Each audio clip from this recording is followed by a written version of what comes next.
Are you ready for 2023? Stay tuned and we'll discuss this. Hi, I'm Penny Royston, owner of Evilsizor Associates. I'm an interstate authority expert and have been doing this for a long time, since 1990. We are one of the oldest BOC3 companies in America, not the oldest, but one of them. We have filed thousands, tens of thousands of authorities, and I'm also a licensed insurance agent.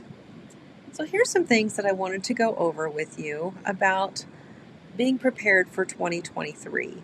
You don't want to go across the state lines in 2023 on January the 1st and not be ready. So be sure to mark these down and double check to see if you have all of your permits in order before December 31st. So these are some items that we're going to go through and talk about.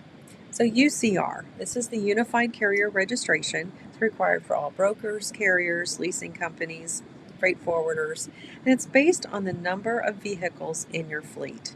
So today I'm basically talking about carriers. Brokers also need this, but brokers won't need anything else past this slide here. So you're going to want to make sure that your MCS 150 is up to date, because it pulls the information from the MCS 150 into the UCR system. So you don't want to pay for more vehicles, or you don't want to pay too little. So go ahead and look at your MCS 150 report on the Safer system. Check the last date it was updated.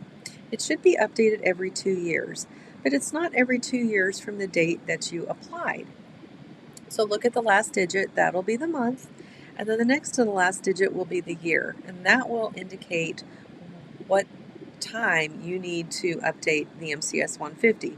Of course, you can update it at any time. It doesn't matter. You don't have to wait until that particular time. But the MCS 150 is tied to the UCR, so make sure that that goes together. So when you apply for your UCR, then you're good to go. Mileage tax. Currently, there are 4 states: Kentucky, New Mexico, New York, and Oregon. And they are all different. I'm telling you, Kentucky, as long as you keep up your mileage tax permits and you've got the proper VIN numbers on file, you don't have to do anything here. New Mexico does require an annual renewal. New York is like every 3 years, I believe. So look on your permit and see when that expires. It goes by a certain series number. And then Oregon requires an annual bond and a renewal. And now Connecticut is getting into the mix. So I've got a few notes here that I've written down. We just found out that Connecticut is going to charge a mileage tax of 10 cents per mile. So this is in addition to your IFTA, as you know. At this point, it looks like it's going to be a monthly filing, so that's not going to be fun. And you will need to request a permit through the Connecticut account portal. If you need help with this, we're here to help. We're fumbling through this just like you are here in the beginning until we kind of get this down pat. But we'll be glad to help you. Not a problem with that. And so the 10 cents a mile, I guess it's on a tiered system like New Mexico. So at 80,000 pounds, if you have a semi, you're going to be paying 10 cents a mile. So be aware of that if you travel up in the Northeast. I was looking at a map, and there's 3 major highways going through there: I-95, I-91, and I-84. So be sure that if you're going through there, there might be an opportunity to purchase a temporary at the port. There's not much information on the website yet, so we're going to be figuring this out together. But just know Connecticut is part of the mileage tax mix now. An IRP and IFTA. So IFTA, of course, is your quarterly taxes. You should be keeping up with those, and as long as you do, check your state. Some states like Colorado, as long as you keep up with it, it's an auto renewal. Some states do have a small fee involved. So check with your state to see if that's current and go ahead and get that ordered. And then double check your IRP cab card. Every state is different.